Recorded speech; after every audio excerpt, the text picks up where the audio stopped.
cold winter night, icy winds that pierced through the darkness, and a sky filled with stars.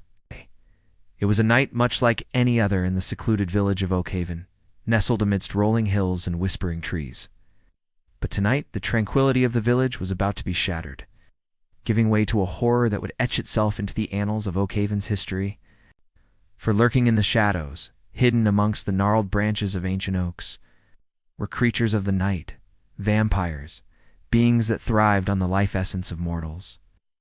Led by the enigmatic Lord Valerian, their presence a chilling omen of the horrors that were soon to unfold. Their target, the venerable sorcerer Balthazar, a man who had dedicated his life to the arcane arts and was rumored to possess knowledge that could either save or damn the world. Meanwhile, within the confines of Balthazar's abode, the old sorcerer was engaged in a ritual of his own. Incense swirled, candles flickered, and arcane symbols glowed on the floor, forming a protective ward around him. He was well aware of the danger that approached, yet he stood firm, ready to defend not only himself, but the very essence of magic that coursed through his veins. As the vampires descended upon Oakhaven, the villagers cowered in their homes, their terror palpable. Some prayed for a miracle, others for swift oblivion. But their fears were about to be realized. For the vampires, with their unearthly speed and strength, were upon them before they could even comprehend the danger. Balthazar watched from his tower as the vampires descended upon the unsuspecting villagers, their movements as swift and silent as a winter snowfall. His heart heavy with sorrow, he knew that their fate was sealed. With a heavy heart, he turned back to his ritual, his resolve hardening. If he couldn't protect his village, then perhaps he could protect the source of magic itself. As the first rays of dawn began to paint the horizon, Balthazar completed his ritual, drawing upon the very essence of the day to amplify his powers. Just as the sun peaked over the horizon, bathing the world in its golden light, Balthazar stepped out of his tower. In his hand he held a staff that seemed to drink in the sunlight, and his eyes blazed with celestial fire. The sight of the sun caused the vampires to recoil, their pale skins sizzling as if burned by the light. But Lord Valerian, driven by his lust for power, ordered his troops to attack, and so the battle commenced. The vampires, agile and strong, attacked with feral abandon, while Balthazar defended, his staff flashing like lightning. He unleashed bolts of searing sunlight, each one capable of incinerating a vampire. But the horde was relentless, and for every vampire that fell, 2 more seemed to rise. Balthazar fought with the strength of a cornered lion, but he was tiring. His staff crashed to the ground, momentarily stunning him, and in that instant, Lord Valerian struck, sinking his fangs deep into the sorcerer's neck. Balthazar cried out, not in pain but in surprise. As he looked into Lord Valerian's eyes, he saw not just a lust for blood, but a darkness that threatened to consume everything. With a surge of magical energy, he teleported away, leaving Lord Valerian and his kin in stunned silence. Regaining his composure, Balthazar retreated deeper into his tower, sealing himself within its ancient walls. But the vampires, driven by their insatiable thirst, were hot on his trail. They clawed at the door, their cold, dead eyes burning with unholy fire. Yet the door held, strengthened by Balthazar's magic. Then, as if sensing the futility of their assault, the vampires regrouped. Lord Valerian, his gaze fixed on the tower, snarled orders that echoed through the now silent village. As the sun climbed higher in the sky, bathing Oakhaven in its warm glow, the vampires vanished, melting back into the shadows from which they came. With the immediate danger past, Balthazar emerged from his tower, surveying the damage wrought by the vampires. A once peaceful village was now a scene of carnage. Homes were destroyed, corpses littered the ground, and an unnatural silence hung heavy in the air.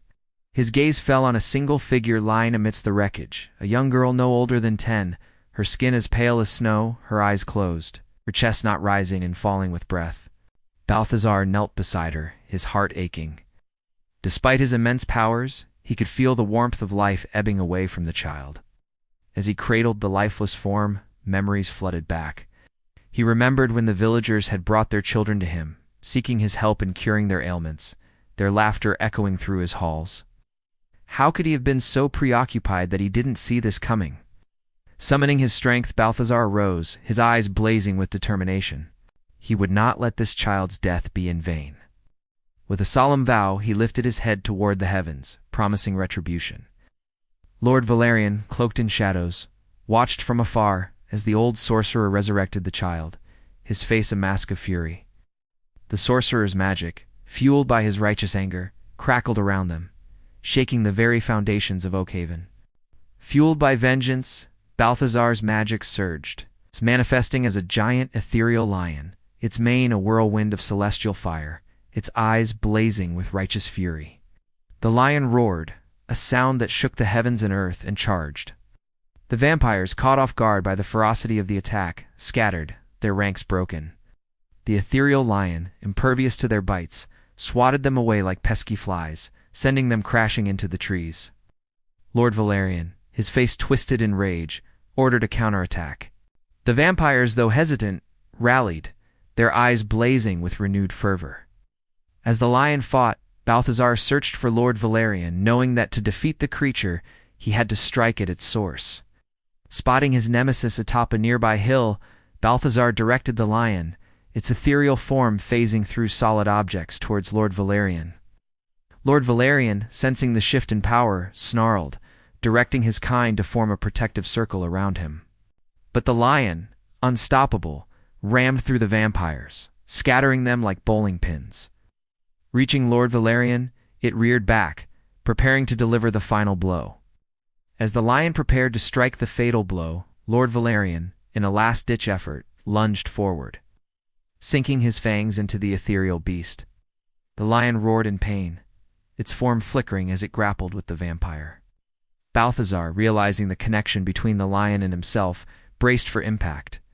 As the lion stumbled, its form becoming more ethereal, Balthazar reached out, pouring his magic into it. The lion, rejuvenated, shook off Lord Valerian, who fled, disappearing into the shadows. With the vampires vanquished, Balthazar collapsed, drained but victorious. The ethereal lion dissipated, its celestial fire fading with the rising sun. In the aftermath, as the villagers emerged from their hiding places, they found Balthazar slumped against his staff, the young girl cradled in his arms, both bathed in the warm glow of sunrise.